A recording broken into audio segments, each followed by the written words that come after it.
Alors bonjour à toutes et tous. Merci d'être présent pour cette présentation des parcours individuels de Carole Boetti et Élodie Thomas, qui sont en fait tout simplement des anciennes étudiantes de l'Institut national supérieur de l'éducation artistique et culturelle du CNAM à Guingamp. Et elles sont là pour partager tout simplement leur expérience de formation et leur expérience professionnelle, qui donne suite à la réalisation justement de leurs études en master à l'INSEAC, donc du CNAM de Guingamp. Bonjour Carole Boetti, vous êtes actuellement chargée de missions éducation artistique et culturelle tout au long de la vie à l'Agnon Trégor Communauté. Vous avez notamment réalisé un mémoire de Master 2 qui s'intitule L'éducation artistique et culturelle tout au long de la vie, vers une politique opérationnelle pour les personnes âgées en situation de dépendance. Et donc, bonjour Élodie Thomas, donc vous êtes actuellement responsable du développement de l'EAC adapté au Centre national pour la création adaptée à Morlaix. Et vous avez réalisé votre mémoire de Master 2 également en 2023 qui s'intitule Pour une éducation artistique et culturelle adaptée, le cas des projets EAC du CNCA. Donc, on va peut-être commencer avec, je propose Carole, puis Élodie. Qu'est-ce que vous pouvez nous en dire de votre expérience professionnelle actuelle, tout d'abord? Alors, bonjour à tous. Donc effectivement, moi je suis arrivée donc à l'Agnon Trégor Communauté, qui est une com d'agglo de 57 communes. Voilà, autant rurale que littorale et un petit peu urbaine. Et donc je suis arrivée il y a 1 an dans le cadre d'un pacte culturel de territoire qui a été signé entre le département, la région, la DRAC et l'Agnon Trégor Communauté, avec comme objectif un des objectifs de ce pacte, donc qui fait converger des objectifs communs, c'est le déploiement de l'éducation artistique et culturelle sur le territoire. Voilà. Donc la construction d'outils, créer des espaces d'interconnaissance, voilà, mettre tout en œuvre pour favoriser en fait l'émergence de projets d'éducation artistique et culturelle. Je ne sais pas Et si tu veux que j'en dise plus, pour Julien. l'instant, ça sera très C'est bien. bien? Ouais. Ouais, super. Et donc, Élodie, pour vous Oui, alors? bonjour. Alors, moi, je suis Élodie Thomas. Je suis en poste là depuis septembre au Centre national pour la création adaptée qui se trouve à Morlaix, dans la manufacture des tabacs. Le Centre national pour la création adaptée, il soutient la professionnalisation et la pratique artistique des acteurs, des comédiens porteurs de handicap. Et il y a aussi tout un volet d'éducation artistique et culturelle avec une adaptation pour ces publics porteurs de handicap. Et moi, une de mes missions au sein du Centre national, c'est donc de développer les dispositifs d'éducation artistique et culturelle adaptés, d'accompagner les projets et puis aussi de réfléchir à la formation des acteurs de cet écosystème un peu nouveau. Voilà. Très bien. Et donc, on va continuer avec vous, Élodie, si Oui. vous le voulez bien. Euh, Cette insertion professionnelle, elle est dans la continuité de la réalisation, il le semble, de votre mémoire et de votre formation. Comment s'est passée, du coup, votre expérience justement de formation et la réalisation du mémoire? Oui, alors moi j'ai un parcours d'enseignante puis d'enseignante spécialisée avec beaucoup de pratiques de AC avec mes élèves, donc c'était assez cohérent de suivre cette formation continue à l'INSEAC en master 2. J'ai beaucoup travaillé dans le pays de Morlaix, donc pareil, hein, le Centre national pour la création adaptée qui s'est créé il n'y a pas très longtemps en 2021. C'était assez naturel que je puisse y faire mon stage, d'autant plus que Thierry Seguin, son directeur, intervenait à l'INSEAC. J'ai commencé mon stage en janvier l'année dernière avec un sujet de mémoire autour de l'EAC et du handicap qui était pas si bien défini que ça. Et c'est vraiment au cœur de ma mission de chargée de mission autour de l'EAC au CNCA qu'on a décidé de développer plus avant cette notion de EAC adapté. Voilà. Et euh, je, l'avantage en fait de ce stage qui a débouché sur ma prise de poste aujourd'hui, c'est que on a pu allier une expérience de terrain et la réflexion théorique de la rédaction du mémoire, qui a fait que c'est assez sereinement que j'ai pris mes fonctions en septembre là. Voilà. Est-ce que tu veux que je précise des choses par rapport à la formation, Julien? Parce que j'ai peut-être été un peu trop rapide.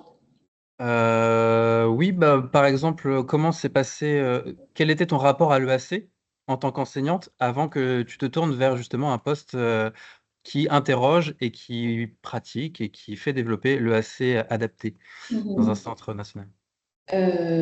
Moi, j'ai fait de l'EAC très tôt en arrivant en tant que professeur des écoles à Paris, sans savoir même que c'était de l'EAC, parce que j'avais des profils très hétérogènes de classe et que ça me semblait un levier très précieux pour non seulement faire coopérer les élèves et puis les faire progresser chacun selon leur potentialité. Quand je suis devenue enseignante spécialisée dans un dispositif ITEP, plutôt avec des adolescents, ce levier-là s'est confirmé.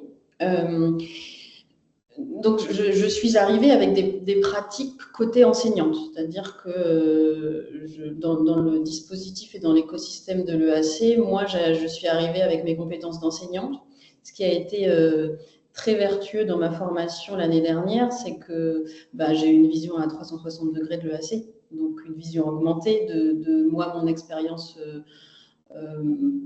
passée. Ce qui m'a permis justement, comme tu le disais, de aujourd'hui avoir un regard plus complet sur les dispositifs, puisque maintenant je suis amenée à les coordonner et à les penser en amont. Voilà.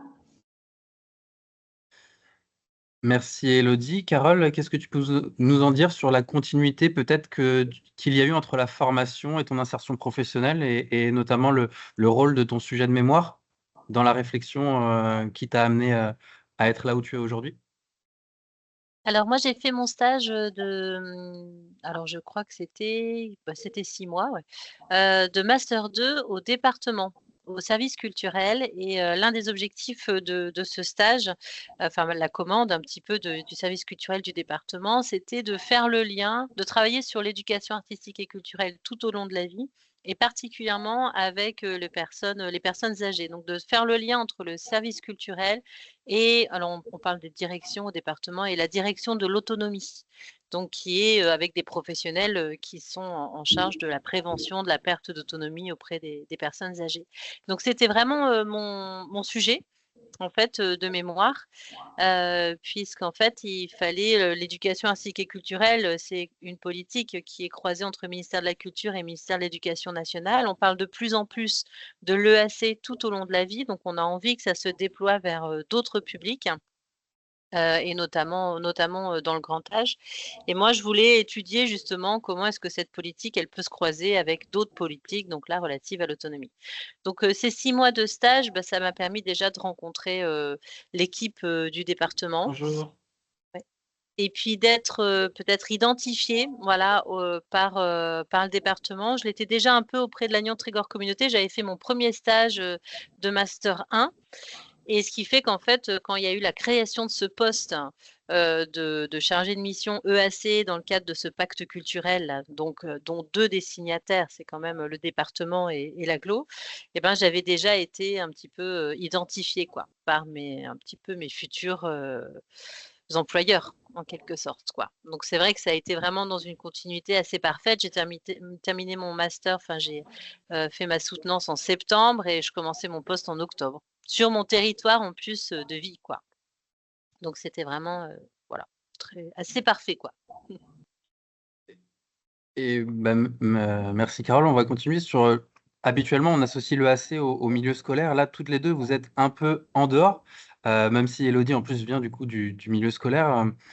Quel est votre regard justement sur, l'éducation artistique et culturelle tout au long de la vie et en dehors du cadre scolaire? C'est-à-dire pour tous et toutes? On peut commencer par Carole peut-être? Comme ça on revient après sur Elodie. Déjà la notion d'éducation artistique et culturelle, elle mérite d'être racontée aussi aux autres acteurs, hors, éducation nationale et hors, mu mu cu a acteurs culturels, quoi. Donc déjà, c'est une notion qui est nouvelle. Le terme d'éducation, parfois, peut d'ailleurs faire un peu tiquer quand on parle d'adultes, voilà. Bon, sachant que si on l'entend, au niveau de l'éducation populaire, voilà, la possibilité de se former, de rencontrer, d'acquérir des nouvelles, connaissances, de pratiquer, bah, ça, bien sûr, on est tous d'accord que c'est tout au long de la vie qu'on doit avoir des opportunités. Donc, ça, il faut le faire connaître. Et puis, surtout, organiser des temps aussi d'interconnaissance pour que les secteurs professionnels, de la culture et du médico-social, social et de la santé puissent, trouver des objectifs, faire converger des objectifs autour de projets. Donc, voilà, c'est à la fois, sensibiliser, mais sans non plus, marteler, avec une politique qui est quand même née de 2 autres ministères. Quand on lit la charte de l'EAC, on voit bien que le 1er public, c'est le scolaire. Mais en tout cas, c'est, s'appuyer sur cette politique pour pouvoir, déployer, ce type de projet, mais qui vont avoir d'autres objectifs, des objectifs différents quand même en fonction des publics, rencontrés. Tu penses à quels objectifs, par exemple? Bah, par exemple, pour les personnes âgées, la prévention c'est lutter contre l'isolement social. Voilà, ça peut être, favoriser, le lien, intergénérationnel. On peut aussi rencontrer des objectifs de valoriser les métiers, du champ de l'autonomie. Par exemple, là, on est en train de coordonner un projet, sur le secteur de Tréguier dans lequel on a mis dans la boucle l'Agnon Trégor Solidarité, qui est une grosse association d'intervention d'aide à domicile. Et donc on a un projet où on a une bénéficiaire, voilà, donc c'est une personne âgée, et puis 2 aides-soignantes qui font partie du projet. Donc ça, c'est un petit peu une victoire parce que, c'est pas du tout ça fait pas partie de leur quotidien du tout, de mener ce type de projet, d'y participer. Donc, on espère que ça va grandir petit à petit, mais c'est quand même un chemin, assez long, quoi. Il faut être, persévérant. Et pour toi, Elodie, alors quel est ton rapport à cette EAC élargie, inclusif, dans le cadre de tes fonctions? Je pense qu'elle est à penser le AC évidemment tout au long de la vie et puis aussi dans les différents champs, l'éducation nationale, le médico-social.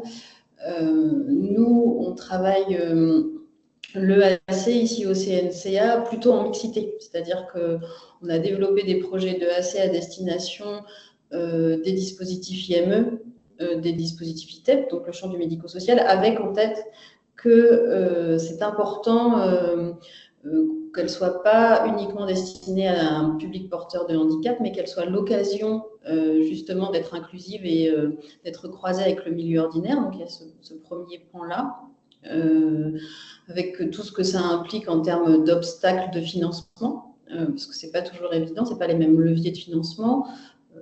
C'est bien là le problème de l'intersectoriel dont parlait Carole. Il y a le ministère de l'Éducation nationale, mais il faudrait qu'il y ait un peu de la santé et puis aussi un peu de la culture, tout ça mélangé pour que ça se facilite. Et là, de plus en plus, avec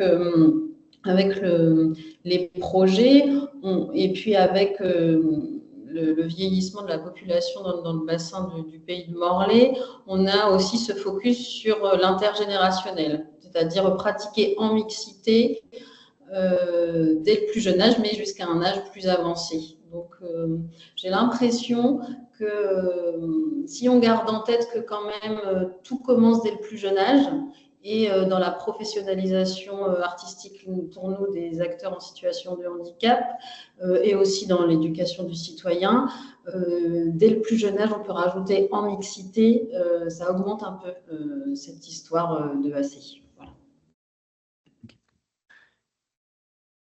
Et donc du coup, Elodie, dans cette expérience à la fois théorique et professionnelle enfin cette entrée théorique et professionnelle que tu as eue par l'EAC dans ton parcours continu de formation, quel retour d'expérience tu peux faire de la formation? Quels seraient comment dirais-je, tes petits tips, tes petits conseils que tu donnerais à des étudiantes et à des étudiants qui voudraient venir à l'INSEAC et réaliser un mémoire sur l'éducation artistique et culturelle?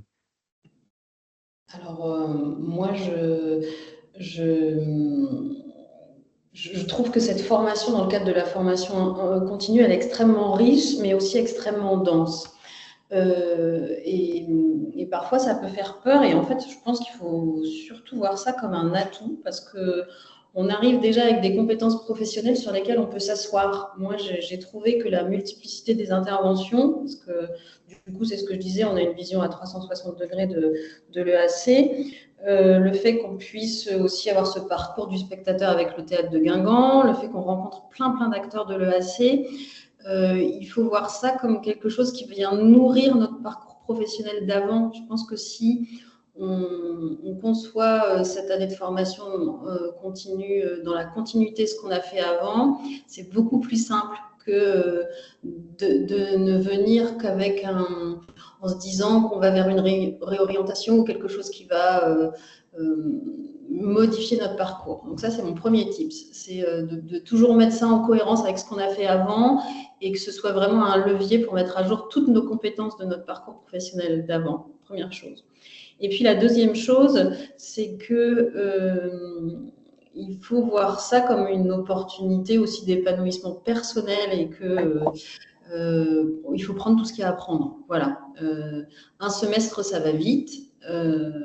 Donc, voilà, ce serait mon conseil de profiter de tout ce qui se présente, de toutes les rencontres qu'on peut faire. Et dans la deuxième partie où on est en stage et où on a plus un focus autour du mémoire, je trouve que le fait que ce mémoire soit à rendre à la rentrée, c'est aussi assez bien pensé. Ça nous laisse le temps et de profiter du stage et de mettre cette pratique professionnelle nouvelle en écho avec toutes les références théoriques qu'on doit trouver. Voilà. Et Carole, est-ce que tu peux rebondir, compléter peut-être quelques conseils, quelques tips que tu donnerais au cours de cette formation? Sachant qu'en plus, tu as le profil d'une formation initiale, c'est-à-dire que tu as fait le Oui, Master 1 puis le ouais. Master 2, alors Mmh. qu'Élodie, elle, est arrivée directement en Master 2. Moi, j'étais, oui, contente de commencer dès le master 1 en fait, parce que bon, j'étais en reconversion professionnelle, c'était pas une énorme révolution quand même. J'étais déjà dans la médiation avant, mais pas dans cette médiation, qui mélange pratique, rencontre et connaissance. J'étais dans une médiation de guide conférencière, donc c'est pas du tout la même approche et d'ailleurs, j'en avais ressenti les limites, personnellement. Voilà, j'avais envie de vivre autre chose avec, les personnes que je rencontrais. Mais donc, j'ai commencé moi dès le master 1. Moi, ça se rapproche assez de ce que disait Élodie, c'est-à-dire effectivement, c'est quand même une superbe opportunité de rencontrer plein de gens, parce que, l'INSEAC, l'équipe pédagogique, bah, voilà, elle est arrivée là sur un territoire, voilà, peut-être qui leur était, méconnu au départ, enfin, mais en tout cas, ils ont su construire un vrai réseau institutionnel, un réseau d'acteurs culturels. Enfin, c'est quand même, un réseau d'acteurs aussi du social, médico-social aujourd'hui et un réseau de l'éducation, bien sûr. Donc en fait, c'est plein d'opportunités de rencontrer, des profils, des gens différents et de petit à petit, ben, trouver un petit peu sa place, quoi.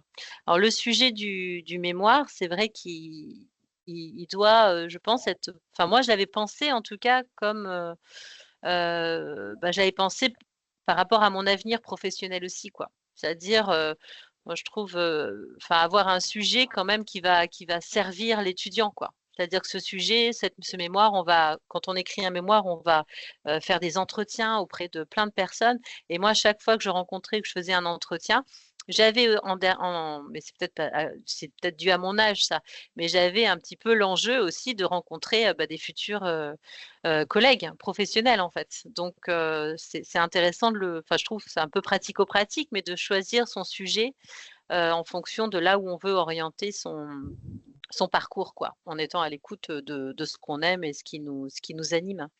Donc moi, je trouve que la richesse vraiment de cette formation, au-delà des cours, alors qui ont été super importants parce que moi, il fallait que j'apprenne un peu les politiques culturelles. J'étais quand même dans le domaine du tourisme avant, donc c'est pas du tout les mêmes objectifs. Donc là, j'entrais dans un nouveau domaine, celui de la culture et comprendre l'histoire des politiques culturelles, la sociologie des publics, tout ça, ça m'a permis d'acquérir un vocabulaire, voilà et en tout cas qui est connu, reconnu et qui me permet de dialoguer avec d'autres acteurs culturels. C'est important aussi quand même de parler un petit peu le même langage. Voilà, tout en étant ouvert bien sûr à d'autres vocabulaires et d'autres politiques quoi, mais voilà, c'était la rencontre avec un réseau, donc de bien profiter de ça et puis de pas paniquer quand il y a des échéances parce que, ben, moi j'ai trouvé, l'équipe pédagogique, dans la bienveillance et dans l'accompagnement et pas du tout dans voilà, dans quelque chose de piégeant ou de moi je me suis toujours sentie, bien accompagnée donc en fait avoir confiance aussi, dans le cadre, dans lequel on évolue et on apprend. Voilà. C'est tout ce que j'ai à dire, je pense. Mmh. Eh ben, c'est pas mal du tout. On finira avec un dernier petit mot, histoire de vous libérer très, très tranquillement. Qu'est-ce que vous conseilleriez à quelqu'un qui hésiterait peut-être à rentrer dans cette formation ou qui aurait, enfin, quels seraient les de venir dans cette formation selon vous?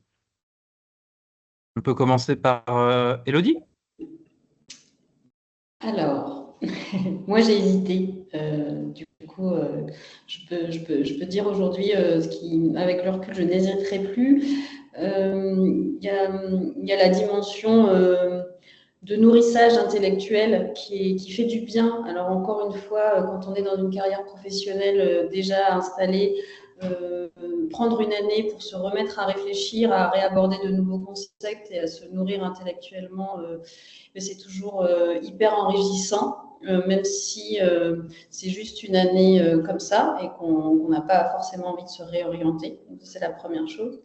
La deuxième chose, je l'ai déjà un peu abordé tout à l'heure, c'est l'occasion vraiment de faire le point sur toutes les compétences professionnelles qu'on a déjà développées avant. Moi, ça m'a permis de réaliser dans des configurations de travail en équipe, dans une promotion assez mixte, parce qu'elle est très enrichissante, la mixité de cette promotion, de voir à quel endroit on peut se positionner et mettre en valeur les ressources qu'on a déjà développées et qu'on a un peu oubliées puisqu'on les mobilise tout le temps dans notre champ à nous.